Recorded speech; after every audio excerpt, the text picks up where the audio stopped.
మంచిది ప్రియులారా, ఈ సమయంలో ప్రాముఖ్యమైన సమయానికి మనం రావడం జరిగింది. దేవుని యొక్క వాక్యాన్ని వినే సమయం. హల్లెలూయా. అందరూ కూడా మరి నిశ్శబ్దంగా కూర్చోండి. పిల్లలు ఉంటే అల్లరి చేస్తే నెమ్మదిగా బయటికి తీసుకెళ్ళి బ్యాక్ సైడ్ కుర్చీలు ఉన్నాయి, అక్కడ వారిని మరి కూర్చోబెట్టి ఆడించి అల్లరి చేయకుండా మరలా వచ్చి కూర్చోవాలని మనం చేస్తున్నాం.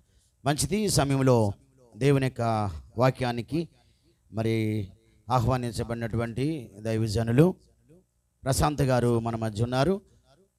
వారు మరి సంవత్సరం క్రితం బైబిల్ కాలేజీలో దొరతాటలో మరి మంచి మాస్టర్ ఆఫ్ డివినిటీ అనే వేదాంత విద్యను పూర్తి చేసుకుని డిగ్రీ పొంది దేవుని యొక్క పరిచర్య కొరకు వారు చూస్తూ ఉన్నారు. దేవుని చిత్తమైతే మధురవాడలో మంచి మందిరాన్ని ఏర్పాటు చేయాలని వారు ప్రార్థన చేస్తూ ఉన్నారు. మరి ఈ దినాన్ని ఇంకా మరి సేవ అంతా ఎక్కువగా లేదు కాబట్టి ఆదివార దినాన్ని అన్నయ్య గారి చర్చికి, అలాగే ఈ దినాన్ని ఈ సమయంలో మన మధ్యకి రావడం బట్టి చాలా సంతోషిస్తున్నాను. వారు చక్కని కీబోర్డ్లో మంచి ప్రావీణ్యత కలిగి మరి చక్కగా వాయించగలిగినటువంటి వారు మనం చూస్తూ ఉన్నాం. అన్నయ్య గారి మీటింగ్లో కూడా మనం అందరం వెళ్ళాం. చక్కని మరి వాయిద్య సహకారాన్ని అందించి కోయర్ని నడిపించారు. అలాగే ఈరోజు కూడా మనం చూసాం. చక్కగా పాటలు పాడడానికి వారు చక్కగా వాయిద్యాన్ని అనే కీబోర్డ్ని వాయించినందుకు వారిని బట్టి దేవుని స్తుతించుదాం. హల్లెలూయా. కాబట్టి సమయంలో వారు దేవుని యొక్క వాక్యాన్ని అందించబోతున్నారు. మనం అందరూ చప్పట్లు కొట్టి వారిని ఆహ్వానించుదాం.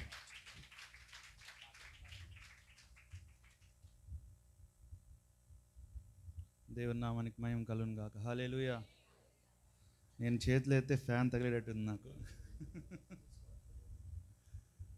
దేవుని నామానికి మహిమ కలుగును గాక. ఈ సమయాన్ని నాకు ఇచ్చిన దేవాతి దేవునికి, అదేవిధంగా మీ సంఘ కాపరి గారైన ఎబ్బోజు పాస్టర్ గారికి, అదేవిధంగా పాస్టర్ గారికి, మీ అందరికీ కూడా ప్రభు పేరిట వందనాలు తెలియజేస్తున్నాను. మరొకసారి రెండవ మారు ఇక్కడికి రావటానికి, దేవుని సన్నిధిలో నిలబడి దేవుని వాక్యాన్ని ప్రకటించడానికి ఇది నాకు దేవుడిచ్చిన గొప్ప శ్రేష్టమైన ఆధిక్యత. హల్లెలూయా.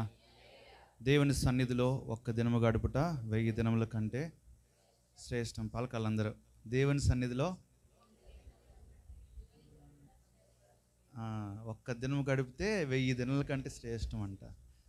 ఈ భాగ్యం ఎవరికైనా ఉందా? బయట వాళ్ళకి ఎవరికి లేదు. దేవుడు మనకిచ్చిన ఆ యొక్క ఆధిక్యత. హల్లెలూయా. ఈ దినాన ఎంతోమంది ఈ సమయాన్ని చూడలేక మరణించారు. కానీ నీకు నాకు ఆ గొప్ప దేవుడు మంచి ఆరోగ్యాన్ని ఇచ్చి మన పిల్లల్ని కాపాడుతూ, మన కుటుంబాన్ని కాపాడుతూ, మనల్ని సంరక్షించి దేవుని సన్నిధి తీసుకుని వచ్చాడు కదా. అందుకని మరొకసారి 2 చేతులు పైకెత్తి హల్లెలూయా చెప్దాం. హల్లెలూయా, హల్లెలూయా, హల్లెలూయా. ఒక దైవ సేవకుడు ఒక పరిచర్య చేయడానికి ఒక సంఘానికి వెళ్ళి ఇలాగే మీటింగ్లో ప్రసంగం చేస్తుంటే ఆ ప్రసంగికుడు అన్నాడంట, మీ పక్కనున్న వ్యక్తుల్ని గమనించండి అని చెప్పాడంట. ఏమని చెప్పాడు? మీ పక్కనున్న వ్యక్తిని గమనించండి అని చెప్పాడంట. దైవ సేవకుడు మరి వాక్యాన్ని ప్రకటించడం ప్రారంభించాడు. అయితే ఒక పెద్ద ఆవిడ పక్కనే ఇంకొక పెద్ద ఆవిడ కూర్చొని ఉంది. పాస్టర్ గారు ఏం చెప్పాడు? మీ పక్కన వాళ్ళని గమనించండి అన్నాడు. అయితే దేవుని వాక్యం ప్రకటిస్తున్నాడు దేవ సేవకుడు. బాగా గంభీరంగా దైవశక్తితో నింపబడి దేవుని సేవకుడు వాక్యం చెప్తుంటే ఆ పక్కన ఉన్న ఆవిడ నిద్రపోతుంది. అయితే దైవ సేవకుడు చెప్పింది ఏంది? నీ పక్కన వాళ్ళని గమనించండి అన్నాడు. అయితే ఈ యొక్క మాటని ఆవిడ ఎట్ట తీసుకుందంటే చాలా ఎక్కువగా తీసేసుకొని ఆవిడేం చేసింది తెలుసా? పక్కన ఆవిడ గట్టి గిల్లింది. అంతే. ఏం చెప్పాడు దైవ సేవకుడు? పక్కన వాళ్ళని గమనించండి అంటే ఈవిడేంది ఎక్కువ ఆ యొక్క రైట్ తీసేసుకొని గిల్లేసేసింది. ఇంకా ఆవిడే మొత్తం రాద్ధాంతం చేసి నన్ను గిల్లేవు అది ఇది చేసిందంట. దైవ సేవకుడు ఏం చెప్పాడు? వాక్యాన్ని గమనించండి అమ్మ, పక్కన వాళ్ళని నిద్రపోతుంటే లేపి వాక్యాన్ని వినేటట్టు చేయండి అంటే ఆవిడేం చేసింది? అట్ట ఎవరు ఉన్నారా ఇక్కడ? ఒకవేళ నిద్ర వస్తే ఏం చేస్తారు? అది నిద్ర కలిగించేది ఏంటి? ఎవరు కలిగిస్తారు? సాతాను కలిగిస్తాడు కదా. ఒకవేళ నిద్రపోతుంటే మీరు గుర్తుపెట్టుకోండి, సాతాను గాడు ఆ నిద్రని తీసుకొస్తున్నాడు. ఓకేనా? దేవుని ఆత్మ చేత నింపబడి ఇక్కడ దైవ సేవకులు వర్తమానం చెప్తున్నప్పుడు మనం ఏం చేయాలా? ఆసక్తితో ఈ దినాన మీరు ముందుగానే దేవుని సన్నిధికి వచ్చేటప్పుడు ముందుగానే ప్రిపేర్ అయ్యి రావాలా. పెద్దవాళ్ళకి చెప్తున్నాను, ఇక్కడికి వచ్చి నిద్రపోవడానికి కాదు మనం వస్తుంది. దేనికి వస్తున్నాం? ఆరాధనలో దేవుని స్తుతించడానికి. దేవుని స్తుతిస్తే ఆయన మన సన్నిధికి మన యొద్దకు వస్తాడంట. మనం చేసే స్తుతి మన స్థితిని మార్చిద్ది అన్న మాట ఒక దైవ సేవకుడు చెప్తాడు. ఏంటంట? మనం చేసే స్తుతి మన స్థితి అంటే ఏంటి? మన అప్పులు, మన కుటుంబ పరిస్థితులు విచ్ఛిన్నం అయిపోయిన మన కుటుంబాలన్నీ బాగుపడాలంటే ఏం చేయాలా? చెప్పాలా? ఏం చేయాలా? మన స్తుతి చేస్తే ఏం చేస్తాడు దేవుడు? స్థితిని మార్చేస్తాడు దేవుడు. హల్లెలూయా. మన స్థితిని మార్చగలిగిన మనుషులు కాదు, కానీ ఎవరు? దేవుడే. హల్లెలూయా. ఈ దినాన దేవుడు మన అందరితో మాట్లాడాలని ఒక్క క్షణము ప్రార్థన చేసుకుందాం. కళ్ళు మూసుకున్నట్లయితే సిద్ధపడండి అందరూ. ఈ దినాన దేవుడు వాక్యం మనతో మాట్లాడాలని మీ స్వరాలు దేవునికి వినిపిద్దాం. హల్లెలూయా, హల్లెలూయా. ప్రభా, ఈ దినం మాతో మాట్లాడండి. మీరు ఏ బాధలో, ఏ కష్టంలో, ఏ సిచ్యువేషన్లో ఇక్కడికి వచ్చిన్నారు నాకు తెలియదు, కానీ పరిశుద్ధాత్ముడు మనందరినీ ఆదరించాలి, మనందరితో మాట్లాడాలి. దేవుని ఆత్మ చేత మనందరం నింపబడి ఇక్కడ నుంచి వెళ్ళాలా. హల్లెలూయా, హల్లెలూయా, హల్లెలూయా, హల్లెలూయా, హల్లెలూయా, హల్లెలూయా. యవనస్తులు ప్రతి ఒక్కళ్ళు కూడా స్తుతి చెల్లిద్దాం, స్తుతి చెల్లిద్దాం. మీ పక్కనున్న వాళ్ళని చూడొద్దు, కానీ ప్రభువును మాత్రమే మనం చూద్దాం. ఆ ధవలవర్ణుడు, రత్నవర్ణుడు, అతి కాంక్షణీయుడు, 10,000లో అతి సుందరుడైన మన దేవునికి మహిమ చెల్లిద్దాము. హల్లెలూయా, హల్లెలూయా, హల్లెలూయా. పరిశుద్ధాత్ముడా, మాకు నిద్ర కలిగించకుండా నీ వాక్యం వినటానికి మాకు శక్తిని దయచేయండి ప్రభువా. నీ వాక్యం వినటానికి, మీ ఆత్మను పొందుకోవటానికి మాకు శక్తిని దయచేయండి ప్రభువా ఈ దినాన. హల్లెలూయా, హల్లెలూయా, హల్లెలూయా, హల్లెలూయా. నీ వాక్యం మమ్మల్ని బ్రతికిస్తుంది, నీ వాక్యం మమ్మల్ని బ్రతికిస్తుంది, నీ వాక్యం మమ్మల్ని సరిచేస్తుంది, భద్రపరుస్తుంది ప్రభువా. నీకు వందనాలు చెల్లిస్తున్నాం. నీ వాక్యము చేత ఈ దినాన ప్రతి ఒక్కరితో మీరు మాట్లాడమని, పరిశుద్ధాత్ముడా నీవే మమ్మల్ని అందరినీ బలపరిచి నడిపించి సహాయం చేయమని నజరేయుడైన యేసుక్రీస్తు ప్రభు శక్తి కలిగిన నామంలో ప్రార్థించి అడిగి వేడుకొనుచున్నాము తండ్రి. ఆమేన్, ఆమేన్. నా యొక్క నేటివ్ ప్లేస్ మాది ఇక్కడ కాదు, విశాఖపట్నం కాదు. మా ప్రాంతము ఒంగోలు ప్రాంతం. ఒంగోలు ఎవరికైనా తెలుసండి ఇక్కడ ఉన్న వాళ్ళకి? ఒంగోలు ఆంధ్ర రాష్ట్రానికి చివర ఉంటుంది, విశాఖపట్నం ఇటు చివర ఉంటుంది. అయితే మా నాన్నగారు, మా అమ్మగారు ఇద్దరు కూడా గవర్నమెంట్ ఎంప్లాయీస్ అన్నమాట. మా నాన్నగారు ఏఎస్ఐ అంటే పోలీస్ డిపార్ట్మెంట్లో ఏఎస్ఐగా పనిచేస్తున్నారు. అయితే మా అమ్మగారు జిఎన్ఎంగా వర్క్ చేస్తున్నారు హాస్పిటల్లో. అయితే మా అమ్మ నాన్నకి ఇద్దరు సంతానం, ఒకటి మా అక్కగారు, తర్వాత నేను. అయితే చిన్నప్పటి నుండి కూడా దేవుని సన్నిధిలో ఎదగటానికి దేవుడు కృప చూపించారు. హల్లెలూయా. దేవుడు మా తల్లిదండ్రులకి అట్టి భాగ్యాన్ని మా ఇద్దరిని కూడా మంచిగా పెంచడానికి ప్రభు కృప చూపించారు. అయితే నేను సెక్యులర్ స్టడీస్ అంటే మామూలుగా ఎంబీఏ చేశాను. నేను ఎంబీఏ చేసి పీజీ చేసిన తర్వాత నేను ఉద్యోగం చేయటానికి మరి ఒంగోలు ప్రాంతంలో ఐసిఐసిఐ బ్యాంక్లో వర్క్ చేస్తూ ఉండేవాడిని. అయితే దేవుడు నన్ను పిలుచుకున్నాడు అనని నాకు చిన్నప్పటి నుండి దేవుని సన్నిధిలో ఎదుగుతున్నప్పుడే తెలుసు. ఎందుకంటే నేను 1.5 సంవత్సరం అప్పుడు నేను పోలీస్ క్వార్టర్స్లో ఉన్నప్పుడు మేము ఫస్ట్ ఫ్లోర్లో ఉండేవాళ్ళం. అంటే మొదటి అంతస్తులో మేము ఉండేవాళ్ళం. అక్కడ నుంచి యాక్సిడెంటల్గా అక్కడ నుంచి కింద పడిపోయాను. మొదటి అంతస్తు నుండి కింద పడిపోయాను. అయితే దేవుని మహాకృపను బట్టి ఆయన అరచేతుల్లో నన్ను చెక్కుకొని ఏ గాయము తగలకుండా నన్ను కాపాడారు. హల్లెలూయా. నాకు చిన్న గాయం కూడా అవ్వలేదు. దేవుడే నన్ను కాపాడి నన్ను భద్రపరిచి సజీవంగా నన్ను దేవుని సన్నిధిలో నిలబెట్టారు. అయితే నేను ఎదుగుతున్నప్పుడు, నేను ఉద్యోగం చేస్తున్నప్పుడు ఆ ఉద్యోగంలో నుంచి వచ్చే జీతం నాకు సాటిస్ఫాక్షన్గా ఉండేది కాదు, సంతోషంగా ఉండేది కాదు. నేను అనుకునేవాడిని, ప్రభా నేనేమన్నా నీ చిత్తం లేకుండా నేనేమన్నా వ్యతిరేకమైన మార్గంలో నేను వెళ్తుంటే నన్ను సరిచేయి ప్రభువా అనని నేను దేవుని సన్నిధిలో ప్రార్థన చేసినప్పుడు ప్రభువు వాక్యం ద్వారా నాతో మాట్లాడారు. ఇర్మియా గ్రంథం 1వ అధ్యాయము 5వ వచనంలో ఒక మాట ఉంటుంది. నీవు తల్లి కడుపులో పిండంగా రూపింపబడక మునిపే నేను నిన్ను ఎన్నుకున్నాను, నీవు జనములకు ప్రవక్తగా నేను నిర్మించాను అన్న మాట ద్వారా దేవుడు తన వాక్యం ద్వారా నాతో మాట్లాడారు. అప్పుడు నేను ప్రభు సన్నిధిలో అడిగాను, ప్రభా నువ్వు నన్ను పిలుచుకుంటున్నావు, బాగానే ఉంది, కానీ నాకైతే మా తల్లిదండ్రులు ఉద్యోగస్తులు, నేను కూడా ఉద్యోగం చేస్తూ సేవ చేస్తాను ప్రభా అని దేవుని సన్నిధిలో అడిగినప్పుడు దేవుడు, లేదు, నువ్వు దేవుని పరిచయం చేయాలి, నేను నిన్ను ఏర్పరచుకున్నాను, నీవు నా సొత్తు అన్న మాట ద్వారా దేవుని నన్ను బలపరిచారు. హల్లెలూయా. అలాగా దేవుని సేవకు రావటానికి తల్లిదండ్రుల్ని అడిగి మా అమ్మగారిని మా నాన్నగారికి చెప్పాను, ఇలాగా దేవుని నన్ను పిలుచుకుంటున్నారు, ఉద్యోగాన్ని నేను విడిచిపెట్టి వెళ్ళాలి అని అంటే వాళ్ళు అన్న మాట ఏంటంటే వాళ్ళకి అర్థం కాలేదు. ఎందుకంటే వాళ్ళు దైవ సేవకులు కాదు కాబట్టి, వాళ్ళు ఉద్యోగస్తులు కాబట్టి వాళ్ళు అన్నారు, లేదు నువ్వు ఉద్యోగం చేయాలి, ఉద్యోగం చేస్తూ సేవ చేయి అలాగైతే అని అన్నప్పుడు, కానీ దేవుడు నన్ను ఖచ్చితంగా నన్ను మాట్లాడారు, దేవుని సేవకు నన్ను పరిపూర్ణంగా పిలుచుకున్నాడు అని చెప్పినప్పుడు కొద్ది సమయం అయినా కానీ వాళ్ళు అర్థం చేసుకున్నాను, దేవుని పరిచర్యకు పంపించారు. హల్లెలూయా. అలాగా 3 సంవత్సరాల క్రితము నేను అలాగ బైబిల్ కాలేజ్కి రావటము, బైబిల్ కాలేజ్లో తర్ఫీద్ అవ్వటము, అలాగా నాకు నా స్నేహితుడు జాన్ పరిచయం అవటము, అలాగా ఈ ప్రాంతంలో మరి ఎబ్బోజ్ గారికి అదేవిధంగా అందరికీ పరిచయం అవటానికి దేవుడు కృప చూపించారు. నేను ఒక్కడిగా ఈ ప్రాంతంలో అడుగుపెట్టాను, కానీ ఒక ఆత్మీయమైన కుటుంబాన్ని దేవుడు నాకు ఇచ్చాడు. హల్లెలూయా. అలాగా నేను దేవుని సేవకి మరి ఇక్కడికి వచ్చినప్పుడు, నేను ఇక్కడికి ఈ ప్రాంతానికి మనం డిసెంబర్లో వచ్చాను. అయితే దేవుని పరిచర్య ఎక్కడ చేయాలో నాకైతే తెలియదు, కానీ దేవుడు వెళ్ళమన్నాడు, ఇక్కడికి వెళ్ళి నేను ఎక్కడికి చూపించాలో అక్కడికి వెళ్ళి నువ్వు దేవుని పరిచర్య చేయి అని నన్ను పంపించినప్పుడు ఈ ప్రాంతాన్ని నేను ఒక్కడిగా వచ్చాను. వస్తే మేము జనవరి నుండి అలాగ చాలా మంత్స్ నుంచి మేము ప్రయత్నిస్తున్నాం ఎక్కడ పరిచర్య చేయాలని. అయితే దేవుడు మహాకృపను బట్టి ఫిబ్రవరి 9వ తేదీన మధురవాడలో ఒక ప్లేస్ని దేవుడు ఇచ్చాడు. హల్లెలూయా. మనం దేవుని పైన విశ్వాసం ఉంచినప్పుడు ఏం చేస్తాడు మన దేవుడు? అద్భుతాలు చేసే దేవుడు. హల్లెలూయా. అబ్రహాం ఏం చేశాడంట?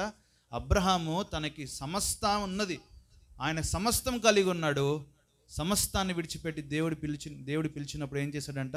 సమస్తాన్ని విడిచిపెట్టి నేను చూపించే దేశాన్ని నువ్వు వెళ్ళమన్నప్పుడు సమస్తాన్ని విడిచిపెట్టి దేవుని వెంబడిస్తాడు. హల్లెలూయా. ఒక్కడిగా వచ్చాడు అబ్రహాము. ఎంతమందిగా చేశాడు తెలుసా? ఈ లోకంలో ప్రపంచంలో ఎంతమంది అయితే జనాభా ఉన్నారో వాళ్ళంతా కూడా ఎవరంట? అబ్రహాము సంతానం. హల్లెలూయా. ఇసుక రేణువుల లాగా నీ సంతానాన్ని చేస్తానని దేవుడు వాగ్దానం చేశాడు. ఆ వాగ్దానాన్ని పట్టుకొని నేను కూడా ఈ ప్రాంతంలో అడుగుపెట్టాను, దేవుని పరిచర్య చేయటానికి తప్ప మరొకటి కాదు. హల్లెలూయా. మీ వ్యక్తిగత ప్రార్థనలో నా కోసం ప్రార్థన చేయండి. దేవుని పరిచర్యలో యవనకాల సమయంలో దేవుని కొరకు గొప్ప పరిచర్య చేయాలి. హల్లెలూయా. అనేకమైన ఆత్మలు, నశించిపోతున్న ఆత్మల్ని తిరిగి దేవుని సన్నిధికి తీసుకురావాలి. హల్లెలూయా. హల్లెలూయా. ఈ దినము దేవుని వాక్యం మనం ధ్యానం చేసుకుందాం. ఈ దినము దేవుని వాక్యంలో నుంచి అపోస్తుల కార్యముల గ్రంథము 8వ అధ్యాయము, అపోస్తుల కార్యముల గ్రంథము 8వ అధ్యాయం. బైబిల్ ఉన్న వారందరూ బైబిల్ గ్రంథాన్ని తెరచి అపోస్తుల కార్యముల గ్రంథము 8వ అధ్యాయము మొట్టమొదటి వచనాన్ని మనం చదువుకుందాం.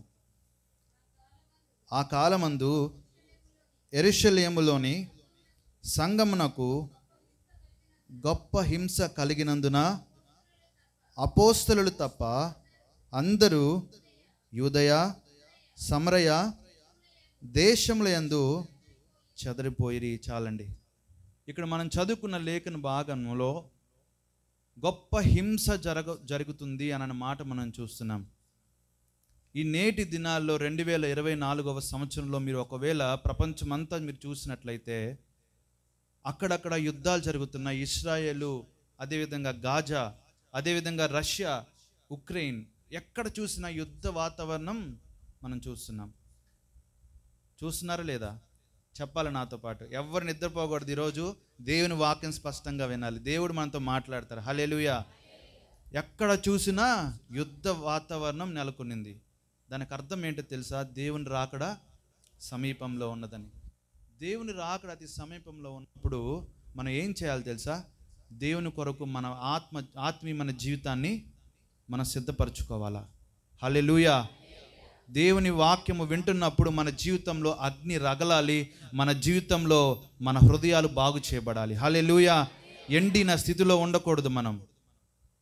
మనం చిగురించే వారంగా ఉండాలి. దేవుని సన్నిధిలో మనం చిగురించే వారంగా ఉండాలి. హల్లెలూయా. ఇక్కడ మనం చదువుకున్న లేఖన భాగంలో అక్కడ గొప్ప హింస జరుగుతుంది అన్న మాట మనం చూస్తున్నాం. ఆదిమ సంఘంలో గొప్ప హింస. దేవుడు యేసుక్రీస్తు ప్రభువారు ఇక్కడ పరిచర్య చేసి అనేక మంది శిష్యులను ఆయన ఏర్పాటు చేసి శిష్యులందరినీ ఏర్పాటు చేసి సిద్ధపరిచి ఆయన ఆరోహణమై ఆయన వెళ్ళిపోయినప్పుడు దేవుని శిష్యులు ఏం చేశారు తెలుసా? యేసుక్రీస్తు ప్రభువారితో ఉండి ఆయన పక్కనే నిల్చొని ఆయనతో ఉండి ఆయన తిన్నప్పుడు వాళ్ళు కూడా తిని ఆయన తాకి ఆయన చూసిన వాళ్ళు ఇప్పుడు ఏం చేస్తున్నారు తెలుసా? ఆయన పరిచర్ని విడిచిపెట్టి ఏం చేస్తున్నారు? వాళ్ళ పనిలో వాళ్ళ బిజినెస్లో వెళ్ళిపోయారు. పేతురు అయితే ఏం చేశాడు తెలుసా? చేపలు పట్టుకోవడానికి వెళ్ళిపోయాడు. పేతురుని అందరు వెంబరించి అందరు ఏం చేశారంటే చేపలు పట్టడానికి వెళ్ళిపోయాడు. కానీ యేసుక్రీస్తు ప్రభువారు పరిశుద్ధాత్ముడు వారిని దర్శించి మళ్ళీ సేవకు తీసుకొని వచ్చాడు. హల్లెలూయా. నీవు ఒకవేళ దారి తప్పిపోయినా కానీ పరిశుద్ధాత్ముడు ఏం చేస్తాడు తెలుసా? నిన్ను చక్కపరిచి దేవుని పరిచర్లోకి మళ్ళీ తీసుకొని వచ్చే దేవుడు, నీ దేవుని సన్నిధిలో నేను నిలబెట్టే దేవుడు మన దేవుడు. హల్లెలూయా, హల్లెలూయా, హల్లెలూయా. ఇక్కడ మనం చదువుకున్నాము, గొప్ప హింస జరిగినందువల్ల ఏం చేశారంటే వాళ్ళు అక్కడ నుంచి చెదిరిపోయి కొన్ని ప్రాంతాలకు వాళ్ళు వెళ్ళిపోయారు. వాటిలో మొట్టమొదటిది యూదయ సమరయ దేశాలు. యూదయ సమరయ దేశాలు జాగ్రత్తగా వినండి. దానికంటే ముందు మనం చూస్తే అక్కడ ఒక వ్యక్తి హతసాక్షి అయినట్టుగా మనం చూస్తాం. బైబిల్ గ్రంథంలో అపోస్తులలో ఒక వ్యక్తి హతసాక్షి అయ్యాడు. ఎవరైతే చెప్తారా నాకు? ఎవరు హతసాక్షి అయ్యారు బైబిల్లో? పెద్దగా చెప్పండి. స్టెఫన్ అనే వ్యక్తి ఏం చేయబడ్డాడు? రాళ్ళతో కొట్టబడ్డాడు. రాళ్ళతో కొట్టబడినప్పుడు ఆయన అక్కడికక్కడే మరణించి ఆయన అన్న మాట మనం చూద్దాం.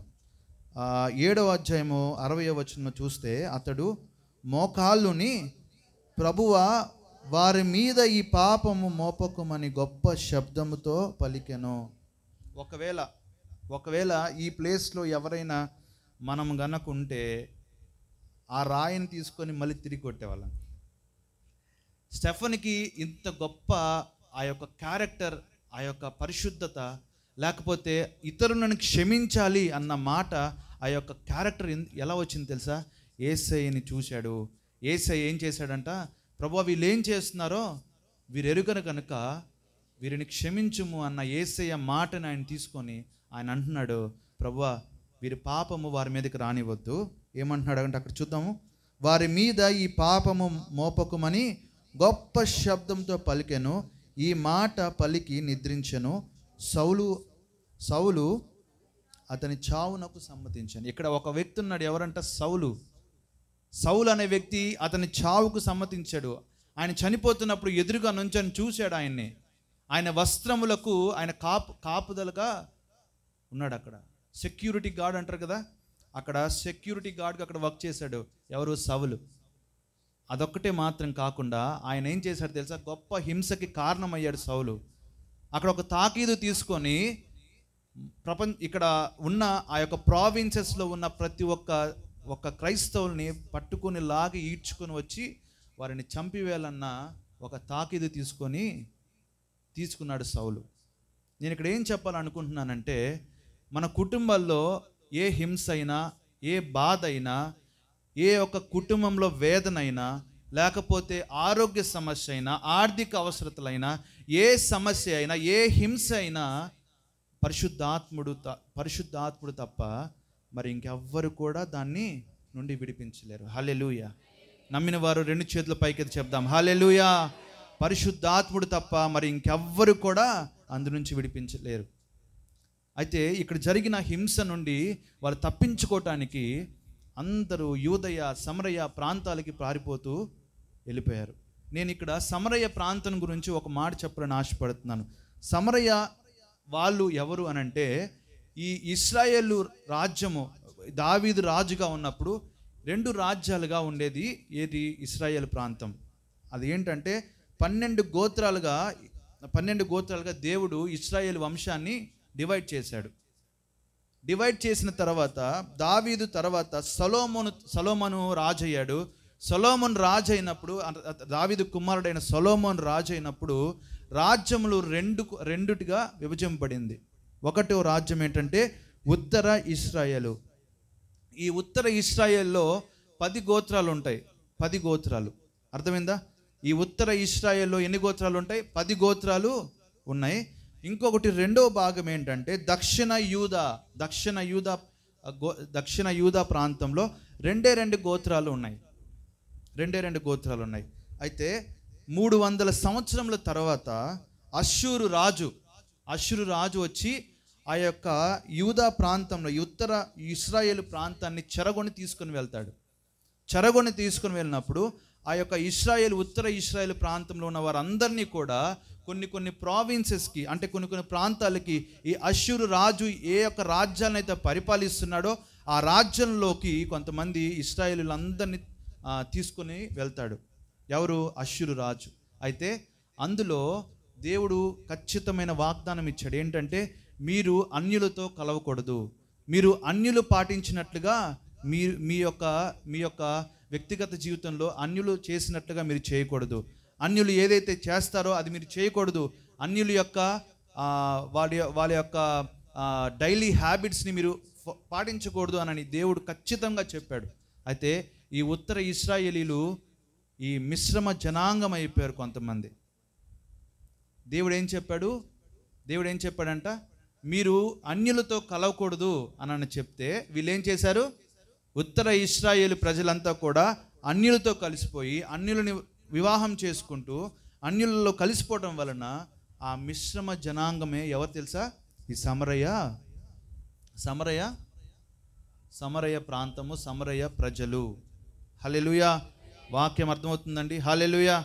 నేను ఇప్పుడు సమరయ ప్రాంతంలో ఉన్న ప్రజలు ఏ రీతిగా వచ్చారో నేను చెప్పాను.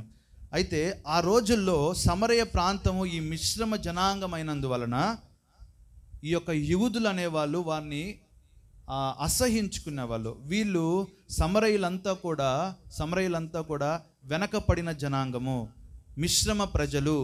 ఇశ్రాయేలు రాజు అయిన మన దేవుడు ఏ రీతిగా అయితే నిబంధన ఇచ్చాడో ఆ నిబంధనని పాటించిన వాళ్ళు ఈ సమరయులు. అయితే వీళ్ళతో మన సాంగత్యం చేయకూడదు, వీళ్ళతో మన సహవాసం చేయకూడదు అని ఈ యొక్క యూదా జనాంగం అంతా కూడా నిర్ణయించుకున్నారు. అయితే ఈ సమరయ ప్రాంతంలో నుంచి ఒక స్త్రీని దేవుడు ఎన్నుకున్నాడు. చెప్తారా నాకు? సమరయ స్త్రీ. హల్లెలూయా! సమరయ ప్రాంతంలో సమరయ స్త్రీని, ఒక వేశ్య అయిన సమరయ స్త్రీని దేవుడు ఏం చేశాడు తెలుసా? ఆదరించి, రక్షించి, ఆవిడను ఓదార్చి, ఆవిడ యొక్క చేదైన అనుభవాన్ని తీసివేసి మరి యొక్క నూతనమైన జీవితాన్ని దేవుడిచ్చాడు. ఆ యొక్క నూతనమైన జీవితాన్ని ఇచ్చిన తర్వాత ఆవిడ ఏం చేసింది తెలుసా? ఆవిడ రక్షణ పొంది ఆ రక్షణని, యేసయ్య సువార్తని సమరయ ప్రాంతానికి వెళ్ళి అంతా కూడా సువార్త ప్రకటించింది. ఈ మధ్యాహ్న కాల సమయంలో నువ్వు ఎవరైనా నా వాక్యం వింటున్నావేమో, కానీ నువ్వు రక్షించబడిన తర్వాత, నీవు మారు మనసు పొందిన తర్వాత, దేవుడు నీతో వాక్యం ద్వారా మాట్లాడుతున్నప్పుడు, దేవుని యొక్క వాక్యం నీలో ప్రవహిస్తున్నప్పుడు నీ ఒక్కదానివే నివసించడం కాదు, కానీ నువ్వేం చేయాలంట? సువార్త ప్రకటించాలి. సమరయ స్త్రీ ఏం చేసింది? సువార్త ప్రకటించింది. మనం ఏం చేయాలా? సువార్త ప్రకటించాలా? వాక్యం అర్థమవుతున్న వాళ్ళు 2 చేతులు పైకెత్తి చెప్తాం, హల్లెలూయా, హల్లెలూయా. దేవుని వాక్యము మనం బ్రతికిస్తుంది. హల్లెలూయా. అక్కడ ఇప్పుడు మనం చదువుకున్నాం, అక్కడ హింస జరిగినందువలన ఎక్కడెక్కడికి చెదిరిపోయారు వాళ్ళు? యూదయ, సమరయ ప్రాంతానికి చెదిరిపోయారు. అయితే ఆ ప్రాంతానికి చెదిరిపోయినప్పుడు ఎవరైతే ఈ హింసకి కారణమయ్యారో, ఎవరైతే ఈ హింస చేస్తున్నారో, ఈ యొక్క యుద్ధం చేస్తున్నారో, లేకపోతే క్రైస్తవులందరినీ అప్పుడే నిర్మూలన చేయాలని కొత్త దేవుణ్ణి వీళ్ళు తీసుకొని వచ్చారా అని వాళ్ళంతా కూడా క్రైస్తవులందరినీ హింసించే దినాల్లో వాళ్ళు ఉన్నప్పుడు వాళ్ళు ఏమనుకున్నారంటే, వీళ్ళందరూ చెదిరిపోయినప్పుడు ఇంకా క్రైస్తవం ఏమైపోతుంది అనుకున్నారు? ఇంకొండదు, క్రైస్తవం పారిపోయింది ఇక్కడ నుంచి, ఇంకెవ్వరు కూడా క్రైస్తవులు ఉండరు, మన యూదులే ఉంటారు అని చెప్పి వాళ్ళు అనుకున్నారు. కానీ అక్కడ ఏం జరిగిందంటే చెప్తాను నేను. ఎంత హింస జరుగుతున్నా ఎంతోమంది ఆ యొక్క గ్రంథంలో, ఆ యొక్క అధ్యాయంలో కొంతమందిని చూస్తే దేవుని సువార్త విస్తీర్ణంగా ప్రకటింపబడింది. అక్కడ 3 వ్యక్తులు నేను ఈ మధ్యాహ్న కాలంలో మీ ముందు ఉంచి నా మాటలు నేను ముగిస్తాను. మొట్టమొదటి వ్యక్తి అక్కడ చూస్తే 8వ అధ్యాయంలో 9వ వచనం మనం చూస్తే ఇక్కడ ఒక వ్యక్తి కనిపిస్తున్నాడు. నేను ఇక్కడ ముగ్గురిని మీ ముందు ఉంచాలనుకుంటున్నాను. 2 వ్యక్తులు దేవుణ్ణి నమ్మి దేవుని బాప్తీసం పొందుకొని దేవుని కొరకు జీవించిన వ్యక్తులు. ఇంకొక వ్యక్తి ఏం చేశాడో ఆ వ్యక్తిని నేను మీ ముందు ఉంచాలనుకుంటున్నాను. సీమోను అని ఒక మనుష్యుడు లోగడ ఆయా పట్టణములలో గారడీ చేయుచు ఒక గొప్పవాడని చెప్పుకొనుచు సమరయ జనులను విభ్రాంతి పరచుచుండెను. చాలండి. ఇక్కడ ఎవరంట? ఇక్కడ ఎవరున్నారు? అక్కడ సీమోన్ అనే ఒక గారడీ చేసే వ్యక్తి ఏం చేస్తున్నాడంటే ఆ యొక్క సమరయ ప్రాంతంలో గారడీ చేస్తూ అనేక మందిని విభ్రాంతి పరుస్తూ గందరగోళాన్ని సృష్టిస్తున్నాడు. అక్కడ ఆయనే దేవుడు అనుకొని ఆ సమరయులంతా కూడా నమ్మి ఆ సీమోనుని వెంబడిస్తున్నారు. అయితే ఏం జరిగింది తెలుసా? అక్కడికి ఒక భక్తుడు వచ్చాడు, ఒక నిజమైన సేవకుడు అక్కడికి వచ్చాడు. అక్కడ చూద్దాం అక్కడ ఏం జరిగిందంటే, అయితే ఫిలిప్పు 12వ వచనంలో చూద్దాం. అయితే ఫిలిప్పు దేవుని రాజ్యమును గూర్చియు యేసుక్రీస్తు నామమును గూర్చియు సువార్త ప్రకటించుచుండగా వారు అతని నమ్మి పురుషులను స్త్రీలను బాప్తిస్మము పొందిరి. అప్పుడు సీమోను కూడా నమ్మి బాప్తిస్మము పొంది ఫిలిప్పును ఎడబాయకుండా సూచక క్రియలను గొప్ప అద్భుతములను జరుగుట చూచి విభ్రాంతి నొందెను. హల్లెలూయా, హల్లెలూయా. నమ్మిన వారు హల్లెలూయా. ఇక్కడ ఏం జరిగిందంట? సీమోను దేవుని వాక్యాన్ని విని బాప్తిసం తీసుకున్నాడు. చాలా గొప్ప సంగతి జరిగింది కదా అక్కడ. నేను ఇక్కడ ఇంకొక కోణంలో నేను చూస్తున్నాను. దాని కింద మీరు చదివినట్టయితే సీమోను దేన్ని చూసి విభ్రాంతి పోయాడు? అక్కడ దేన్ని చూసి విభ్రాంతి పడ్డాడు తెలుసా? అద్భుతాలు, సూచక క్రియలు, మహత్కార్యములను చూసి దేవుని నమ్ముకోవాలని, దేవుని రాజ్యంలో చేర్చబడాలని, దేవుని బాప్తిసం పొందాలని అక్కడికి ఫిలిప్పు దగ్గరికి వచ్చి బాప్తిసం తీసుకుంటాడు. కానీ ఆయన మారు మనసు పొందలేదు. ఏం జరగలేదంట? మారు మనసు పొందలేదు. మరి యొక్క మనసు రాలేదు, చేదు పోలేదు. ఇంకా ఏముంది? ఆ చేదు అలాగే తన జీవితంలో ఉన్నది. కింద లేఖన భాగంలో చూస్తే అక్కడ ఈ యొక్క సమరయులంతా కూడా దేవుని రాజ్యంలో చేర్చబడ్డారని పేతురు, యోహాను అనే భక్తులు యెరూషలేము ప్రాంతంలో విని ఆ యొక్క ప్రాంతానికి, సమరయ ప్రాంతానికి మళ్ళీ వచ్చినప్పుడు, ఆ సమరయ ప్రాంతంలో మళ్ళీ వాళ్ళ కొరకు ప్రార్థన చేసినప్పుడు వాళ్ళంతా కూడా పరిశుద్ధాత్మతో నింపబడతారు. హల్లెలూయా, హల్లెలూయా. పరిశుద్ధాత్మతో నింపబడినప్పుడు అక్కడ జరిగే కార్యం ఏంటి తెలుసా?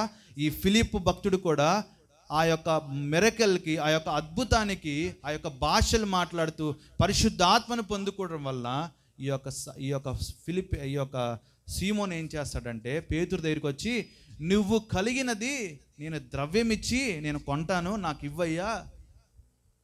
ఎవరి మీద చేతులు ఉంచితే వారు పరిశుద్ధాత్మను పొందుకునేటట్టుగా నన్ను చెయ్యి. ఏమంటున్నాడు?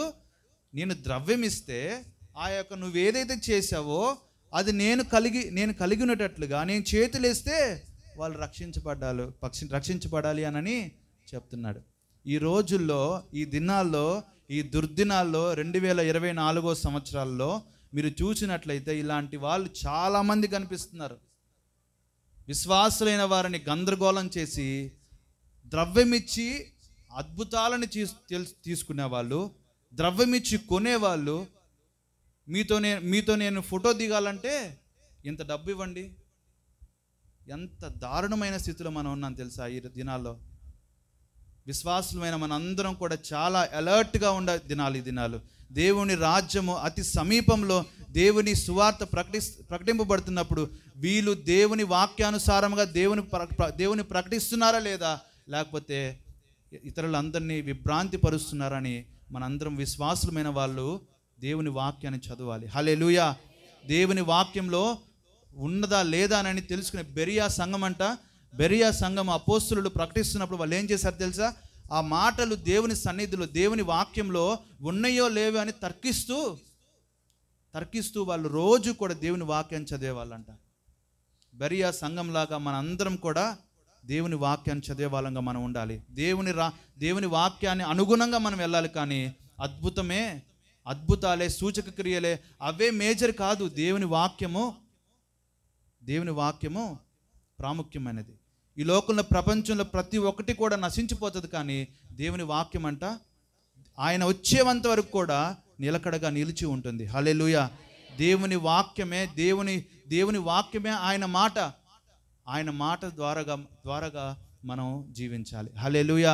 సీమోను దేనికి అట్రాక్ట్ అయిపోయాడు?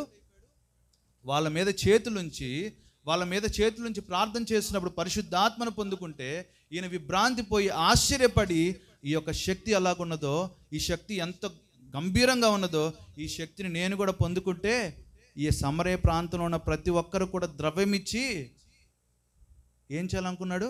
ద్రవ్యం ఇచ్చి ప్రతి ఒక్కరి దగ్గర డబ్బులు మొత్తం తీసుకొని, నేను ఆ శక్తిని కలిగి ఉంటే బాగుంటుందని చెప్పి అక్కడికి వచ్చి ద్రవ్యం ఇచ్చి కొనాలనుకుంటున్నాడంట. నా యొక్క ప్రియమైన దేవుని సంగమా, ఈ దుర్దినాల్లో మనందరం కూడా వాక్యానుసారమైన సేవకుల్ని మనం చూడాలి. వాక్యానుసారమైన బోధలు మనం చూడాలా. ఏదో విభ్రాంతి పరిచే వాళ్ళుగా, లేకపోతే ఈ లోకంలో మరి చాలామంది కూడా విశ్వాసులు కూడా ఏమైపోయారంటే దేవుని వాక్యం ప్రాముఖ్యం లేకుండా పోతుంది. ఏం చేస్తున్నారు తెలుసా? ఆ యొక్క దైవ సేవకుల్లో అద్భుతం ఉంది, ఆ యొక్క దైవ సేవకుడు చేతులు ఉంచితే అద్భుతాలు జరుగుతున్నాయి, లేదా నాకు నయం అవుతుంది, నా యొక్క బ్యాక్ పెయిన్ పోతుంది, నా యొక్క తలనొప్పి పోతుంది. ఏంటండి ఇది? దేవుని వాక్యం ప్రాముఖ్యమైనది. ఈ లోకంలో ప్రతిదీ గతించిపోతుంది, కానీ ఏది గతించిపోదంట? దేవుని వాక్యం గతించిపోదు. హల్లెలూయా. అర్థమవుతున్న వారు 2 చేతులు పైకెత్తి చెప్దాం, హల్లెలూయా. దేవుని వాక్యానుసారంగా మనం, దేవుని ప్రియమైన మన అందరము కూడా దేవుని వాక్యానుసారంగా మనం వెళ్ళాలి. ఇక్కడ సీమోను ఏం చేశాడంట? బాప్తీసం పొందాడు, కానీ దేనికి అట్రాక్ట్ అయ్యాడు? దేనికి అట్రాక్ట్ అయ్యాడంటే ఆ యొక్క అద్భుతాలకి, సూచక క్రియలకి, వాటికి, మహత్కార్యాలకి అట్రాక్ట్ అయిపోయి దేవుని వాక్యాన్ని విడిచిపెట్టి దేవుని సేవకుని అడుగుతున్నాడు, ద్రవ్యం ఇచ్చి నేను కొనుక్కుంటానని. ఈ రోజుల్లో కూడా అటువంటి వాళ్ళు తయారైపోయారు. మనందరం కూడా చాలా జాగ్రత్తగా ఉండాలి. 2వ వ్యక్తిని మీ ముందు ఉంచి నేను ముందుకు వెళ్తున్నాను. 2వ వ్యక్తి ఎవరంటే తెలుసా? మనం చదువుదాం 25వ వచనము. ప్రభు దూత, నీవు లేచి దక్షిణముగా వెళ్ళి యెరూషలేము నుండి గాజాకు పోవు అరణ్యం మార్గమును కలుసుకోమని ఎవరితో చెప్పాడు? ఫిలిప్పుతో చెప్పగా అతడు లేచి వెళ్ళాను. అప్పుడు ఐథియోపియుల రాణి అయిన కందాకే క్రింద మంత్రి అయి ఆమె యొక్క ధనాగారం అంతటి మీదనున్న ఐథియోపియుడైన నపుంసకుడు ఆరాధించుటకు యెరూషలేమునకు వచ్చి ఉండెను. చాలండి. ఇక్కడ ఇంకొక మనిషి కనిపిస్తున్నాడు. ఈ యొక్క వ్యక్తి ఐథియోపియా రాణికి ఒక మంత్రిగా పనిచేస్తున్నాడు, ఒక మినిస్టర్. ఈ రోజుల్లో మనం చూస్తే ఒక మినిస్టర్ అంటాం, ఎంపీ అంటారు కదా, మినిస్టర్గా వర్క్ చేస్తున్నాడు ఇతను. అయితే యెరూషలేము ప్రాంతానికి వచ్చి దేవుని సన్నిధిలో ప్రార్థన చేసుకోవటానికి వచ్చాడు ఈ నపుంసకుడు. ఈ నపుంసకుడికి ఆ రోజు ఆ యొక్క రథం మీద నుంచి వెళ్ళేటప్పుడు యెషయా గ్రంథం చదువుతున్నాడు. ఏం చదువుతున్నాడంట? యెషయా గ్రంథాన్ని చదువుతుంటే దేవుని ఆత్మ ఫిలిప్పు అనే దైవజనుడిని కనుకొని ఫిలిప్పు దగ్గరికి వచ్చి, నీవు ఐథియోపియా రాణికి మంత్రిగా ఉన్న నపుంసకుడి దగ్గరికి నువ్వు వెళ్ళి అతనికి సువార్త ప్రకటించాలన్నప్పుడు ఈ యొక్క దేవుని మాటకు ఆయన లోబడి ఆ రథం ఎక్కి కూర్చున్నప్పుడు దేవుని వాక్యం చదువుతూ ఉంటే, నీవు చదువుతున్నది నీకు అర్థమవుతుందా అని ఆ యొక్క ఫిలిప్పు అడిగినప్పుడు ఆయన ఏం చెప్తాడు తెలుసా? ఎవరైనా నాకు త్రోవ చూపుకుంటే నాకు ఎలా గ్రహింపగలను నేను అని చెప్తున్నాడు. ఈ రోజుల్లో మనం కూడా ఏం చేయాలి తెలుసా? మనం చదువుతున్నప్పుడు మన వాక్యం అర్థం కాకపోతే ఎవరిని అడగాలంటే దైవ సేవకుల్ని అడిగి తెలుసుకోవాలా. యూట్యూబ్లు ఇవి కాదు, దేవుని సేవకుల్ని దేవుడే ఏర్పాటు చేశాడు. దేవుని సేవకుల్ని మనం ఎవరిని అడగాలా? దేవుని సేవకుల్ని. అయ్యా మాకు ఇది అర్థం కాలేదని తెలుసుకోవాలా. మనం అక్కడ ఫిలిప్ని అడిగి తెలుసుకుంటున్నప్పుడు ఆయన దేవుని వాక్యము మాట్లాడుతున్నప్పుడు దేవుడు ఈ లోకంలోకి వచ్చాడని, దేవుడు ఈ లోకంలో మానవ అవతారిగా ఈ లోకానికి వచ్చాడని, ఇశ్రాయేలులు ఎవరినైతే వాళ్ళు ఎదురు చూస్తున్నారో ఈ లోకాన్ని ఈ లోకంలోకి ఆ యొక్క నిత్య రాజ్యంలో నివసించే ఆ యొక్క రాజు ఈ లోకంలోకి వచ్చి మన మానవాళి పాపముల నిమిత్తం శాపముల నిమిత్తం మరణిస్తాడని ఆ యెషయా గ్రంథంలో ఆ మాటలు చదువుతున్నప్పుడు ఆయన హృదయంలో మారు మనసు, ఆయన హృదయంలో పశ్చాత్తాపం కలిగి ఆయన అన్న మాట ఏంటో తెలుసా? అక్కడ చదువుదాం కింద. అప్పుడు నపుంసకుడు ప్రవక్త 34వ వచనం ఒక చదివి వినిపించండి. చెప్పండి. తన్ను గూర్చియా? ఆ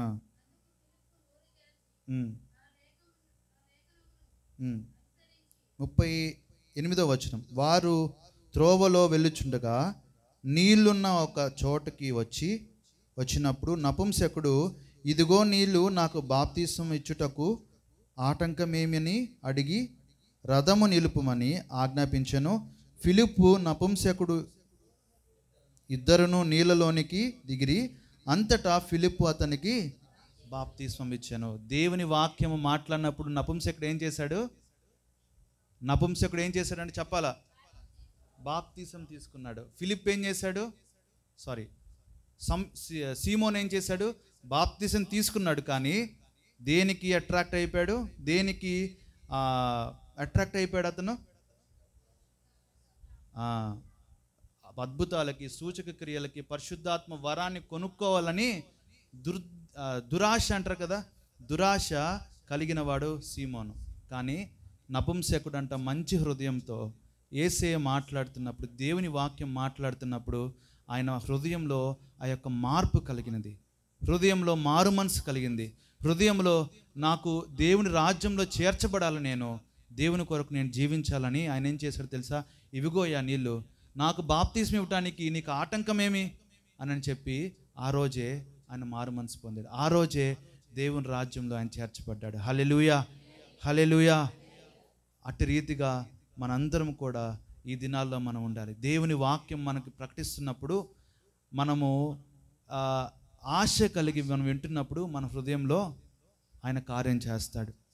అద్భుతాలని, ఆశ్చర్య కార్యాలని మనం చూడాలి, మనం ఆశ కలిగి ఉండాలి. కానీ అంతకంటే ప్రాముఖ్యమైనది దేవుని వాక్యం. హల్లెలూయా, హల్లెలూయా. సౌలు స్టెఫను మరణానికి మనం సౌలు చనిపోతున్నప్పుడు ఆయనకి కాపలాగా ఉన్నాడు స్టెఫన్కి. కానీ ఆ యొక్క స్టెఫను మరణం అంట సౌలుని పౌలుగా మార్చింది. అక్కడ సౌలు అక్కడ నుంచి అక్కడ స్టెఫన్ చనిపోతున్నప్పుడు అక్కడ చూసి ఆయన మరణానికి కారణమైన సౌలుకి ఎక్కడంటే ఆయన మారు మనసు పొందింది, ఒక ప్రాంతానికి వెళ్ళి అందరినీ చంపివేయాలని చెప్పి అక్కడికి వెళ్తున్నప్పుడు ఏదైతే స్టీఫెన్ చనిపోయాడో, స్టీఫెన్ మరణం అంట ఆయన ఒక హతసాక్షి జీవితము సౌల్ని మార్చేసింది. హల్లెలూయా. ఇక్కడ 3 వ్యక్తులు మనం చూసాము. ఒక వ్యక్తి సీమోను, అద్భుతాలకి, సూచక క్రియలకి, లేకపోతే పరిశుద్ధాత్మ శక్తిని నేను కొనుక్కోవాలని దురాశ కలిగి వచ్చిన ఒక వ్యక్తిని చూసాం. రెండో వ్యక్తి నపుంసకుడైన ఒక వ్యక్తి, ఆయన మంత్రిగా జీవించినప్పటికీ దేవుని వాక్యం ప్రకటింపబడుతున్నప్పుడు, దేవుని వాక్యం ఆయన హృదయంలో కార్యం చేసినప్పుడు దేవుని వాక్యాన్ని నమ్మి ఆయన బాప్తిసం తీసుకున్నాడు. అదేవిధంగా సౌలు హతసాక్షి అయిన స్టెఫను మరణము చూస్తున్నప్పుడు ఆ యొక్క మరణము ఆయన జీవితాన్ని మార్చేసింది. హల్లెలూయా, హల్లెలూయా. ఇక్కడ నేను ఏం చెప్పాలనుకుంటున్నానంటే, ఎవరైనా హతసాక్షులైనప్పుడు వాళ్ళు మనకి కళ్ళెదురుగా కనిపించి వాళ్ళు చనిపోతున్నప్పుడు మనం అనుకుంటాం, అరే వీళ్ళు పాపం చనిపోయారని. కానీ ఆ యొక్క మరణం ఖచ్చితంగా ఎంతోమందిని మార్చేస్తుంది.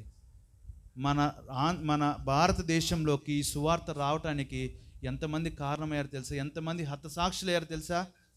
ఎంతోమంది హతసాక్షుల యొక్క ప్రాణ త్యాగము వలన మన భారతదేశానికి సువార్త వచ్చింది. హల్లెలూయా. నీవు నేను దేవుని సన్నిధిలో ఉన్నామంటే అది కేవలం దేవుని కృప. దేవుడు మన భారతదేశాన్ని ప్రేమిస్తున్నాడు, అందుకనే నన్ను దేవుడు రక్షించుకున్నాడు. మన యొక్క రక్షణ ఇతరులను మనకు సువార్త ప్రకటించేటట్టుగా మనం చేస్తాం. సమరయ స్త్రీ ఏం చేసింది? సువార్త ప్రకటించింది. ఆవిడ మారు మనసు పొందడమే కాదు, కానీ ఆవిడేం చేసిందంట? సువార్త ప్రకటించింది. అలాగే మనం అందరము కూడా సమరయ స్త్రీలాగా, లేకపోతే నపుంసకుడిలాగా, ఏ రీతిగా అయితే వాక్యము ప్రకటింపబడుతున్నప్పుడు, వాక్యం మన జీవితంలో కార్యం జరుగుతున్నప్పుడు, దేవుని వాక్యానుసారంగా మనం జీవించి మన జీవితం ద్వారా అనేక మంది కూడా రక్షించబడాలి. హల్లెలూయా, హల్లెలూయా. ఈ సమయంలో అందరూ లేచి నిలబడదాం, కళ్ళు మూసుకుందాం. దేవుని వాక్యము ప్రబలమై మరి హింస జరుగుతున్నప్పుడు, అనేక మంది హింస జరుగుతున్నప్పుడు దేవుని వాక్యం విని ఎంతోమంది మారు మనసు పొందారు. ఆ యొక్క యూదులైతే ఏమనుకున్నారు తెలుసా? హింస జరుగుతుంది, ఈ హింస జరుగుతున్నప్పుడు ఈ యొక్క సువార్త ఆగిపోతుంది అనుకున్నారు. కానీ మనందరం కూడా రక్షించబడ్డామనంటే ఎంతోమంది యొక్క హతసాక్షి జీవితాలు, వారి యొక్క మరణపు వారి యొక్క హతసాక్షి జీవితాలు మన అందరి జీవితాన్ని మార్చేసింది, మన జీవితాల్లో రక్షణ కలిగించేటట్టుగా చేసింది. హల్లెలూయా, హల్లెలూయా. అందరు రెండు చేతులు పైకెత్తి స్తోత్రాలు చెల్లిద్దాము. హల్లెలూయా, హల్లెలూయా, హల్లెలూయా, హల్లెలూయా. ప్రభువా నీకే స్తోత్రం. ఈ 2024వ సంవత్సరంలో ప్రభువా దుర్దినాల్లో మేమున్నామయ్యా. ప్రభుత్వాలు మాకు వ్యతిరేకంగా ఉన్నాయి ప్రభువా. అయ్యా నాయనా ప్రభువా, రాజ్యముల మీదకి రాజ్యము లేచే దినాల్లో మేమున్నామయ్యా. అయ్యా ప్రభా, నీతి స్వరూపుడా, పరిశుద్ధాత్ముడా, మమ్మల్ని రక్షించండి, మమ్మల్ని కాపాడండి. అయ్యా నీకే స్తోత్రం. నీ వాక్యానుసారమైన జీవితాలను మేము కలిగి ఉండటానికి సహాయము చేయండి ప్రభువా, సహాయము చేయండి ప్రభువా. కృప చూపించయ్యా, మమ్మల్ని బలపరచయ్యా. ఇక్కడున్న ప్రతి ఒక్క ప్రజలని ప్రభా నీవే పరిశుద్ధపరచండి అయ్యా. వారి యొక్క బలహీనతలన్నింటినీ తొలగించమని ప్రార్థిస్తున్నాము తండ్రి. అయ్యా నీ యొక్క అభిషేకముతో నింపండి ప్రభువా. అయ్యా నీ యొక్క అభిషేకముతో నింపండి ప్రభువా. పెంతెకోస్తు అనుభవము ప్రతి ఒక్కరిలో నింపబడాలి ప్రభువా. తండ్రి సహాయము చేయండి అయ్యా. దుర్దినాల్లో అయ్యా అందరినీ మోసగించే దినాల్లో మేమున్నాము ప్రభువా. వాక్యానుసారమైన జీవితాలు అయ్యా కలిగి లేకుండా ఉన్న దినాల్లో మేమున్నాము ప్రభువా. అయ్యా నైనా మమ్మల్ని కాపాడండి. వాక్యంలో మమ్మల్ని పెంచండి ప్రభువా. వాక్యంలో మమ్మల్ని పెంచండి ప్రభువా. వాక్యము మాలో కార్యసిద్ధి కలుగు చేయమని ప్రార్థిస్తున్నాము తండ్రి. అయ్యా కృప చూపించండి యేసయ్యా. నీకే స్తోత్రం, స్తోత్రం, స్తోత్రం, స్తోత్రం, స్తోత్రం. హల్లెలూయా, హల్లెలూయా, హల్లెలూయా, హల్లెలూయా, హల్లెలూయా, హల్లెలూయా. స్తోత్రం చెల్లిద్దాము, బిగ్గరగా స్తోత్రం చెల్లిద్దాం. హల్లెలూయా, హల్లెలూయా, హల్లెలూయా, హల్లెలూయా, హల్లెలూయా. ఇక్కడున్న మనుషుల్ని కాదు కానీ పరిశుద్ధాత్మ దేవుని మాత్రమే మనం చూద్దాము. పరిశుద్ధాత్మ శక్తి చేతనే మనం నింపబడదాము. పరిశుద్ధాత్మ శక్తి చేతనే మనం నింపబడదాం. హల్లెలూయా, హల్లెలూయా, హల్లెలూయా, హల్లెలూయా. అగ్ని మాలో మండించండి, అగ్ని మాలో మండించండి ప్రభువా. పరిశుద్ధాత్మ శక్తి మాలో మండించండి. నీ ఆత్మ శక్తి మాలో నింపండి ప్రభువా. హల్లెలూయా, హల్లెలూయా, హల్లెలూయా, హల్లెలూయా, హల్లెలూయా, హల్లెలూయా. పరిశుద్ధాత్మ శక్తి, పరిశుద్ధాత్మ శక్తి, పరిశుద్ధాత్మ శక్తి చేత మనం నింపబడాలి. హల్లెలూయా, హల్లెలూయా, హల్లెలూయా. యేసయ్యా నీకే స్తోత్రం, స్తోత్రం, స్తోత్రం, స్తోత్రం, స్తోత్రం, స్తోత్రం. స్తుతి, స్తుతి, స్తుతి, స్తుతి, స్తుతి. పరిశుద్ధాత్ముడా, పరిశుద్ధాత్ముడా, పరిశుద్ధాత్ముడా నీకే స్తోత్రం, స్తోత్రం, స్తోత్రం, స్తోత్రం. వాక్యానుసారమైన జీవితాలను మాకు ఇవ్వండి ప్రభువా. వాక్యానుసారమైన జీవితాలను మాకు దయచేయండి. వాక్యానుసారమైన జీవితాలను మాకు దయచేయండి ప్రభువా. నీ రాజ్యంలో మమ్మల్ని చేర్చుకోండి ప్రభువా. నీతి స్వరూపుడా, పరిశుద్ధాత్ముడా నీకే స్తోత్రం. 10,000లో అతి సుందరుడైన మన దేవుడు నీతోనే ఉన్నాడు, నీ ముందే ఉన్నాడు. నిన్ను దర్శించే దినము, నిన్ను దర్శించే సమయం ఇది. పశ్చాత్తాపడదాం, మనందరం కూడా పశ్చాత్తాపడదాం. ఏ సమయంలో అయితే దేవునికి వ్యతిరేకంగా నీవు జీవించావో, ఏ పరిస్థితుల్లో నీవు వెనక్కి తిరిగి వెళ్ళిపోయావో, దేవుని సన్నిధిలో నీ కృతజ్ఞతాస్తుతులు చెల్లిద్దాము. హృదయము కుమ్మరించి కన్నీరు కార్చి పరిశుద్ధాత్మ శక్తిని పొందుకుందాం. హల్లెలూయా, హల్లెలూయా, హల్లెలూయా, హల్లెలూయా, హల్లెలూయా. నీ సన్నిధిలో, నీ సన్నిధిలో ఓహో నీలవలే కుమ్మరించునట్లు నీ పాదపీఠముగా నన్ను మార్చుమా, నీ పాదపీఠముగా నన్ను మార్చుమా, నీ పాదపీఠముగా నన్ను మార్చుమా, నీ పాదపీఠముగా నన్ను మార్చుమా. నిత్యుడాని సన్నిధి నిండుగాన తోడు, నిత్యముంచి నన్ను నడిపించుమా, నడిపించుమా.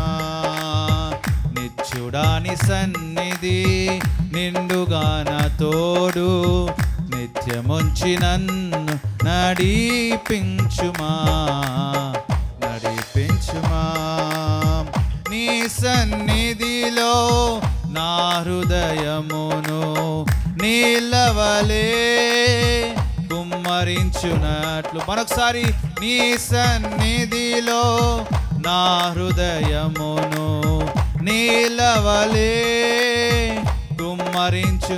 మరొకసారి, నీ సన్నిధిలో నా హృదయమును నీలవలే కుమ్మరించునట్లు, నీ పాదపీఠముగా నన్ను మార్చుమా, నీ పాదపీఠముగా నన్ను మార్చుమా, నీ పాదపీఠముగా నన్ను మార్చుమా. ఆమేన్.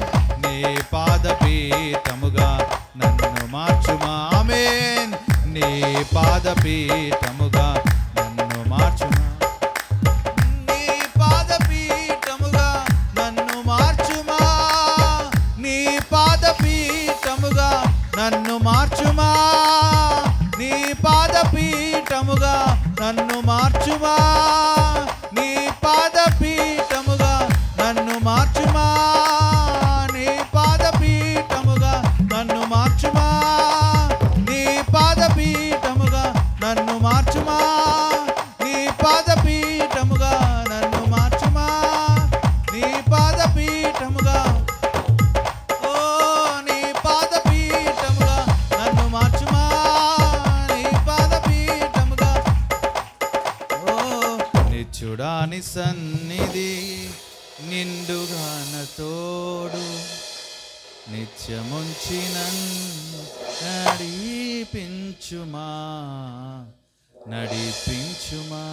మరొకసారి, నిత్యుడాని ఆయన సన్నిధి మనతోనే ఉండేటట్టుగా నిండుగాన తోడు, నిత్యముంచి నన్ను నడిపించుమా, నడిపించుమా.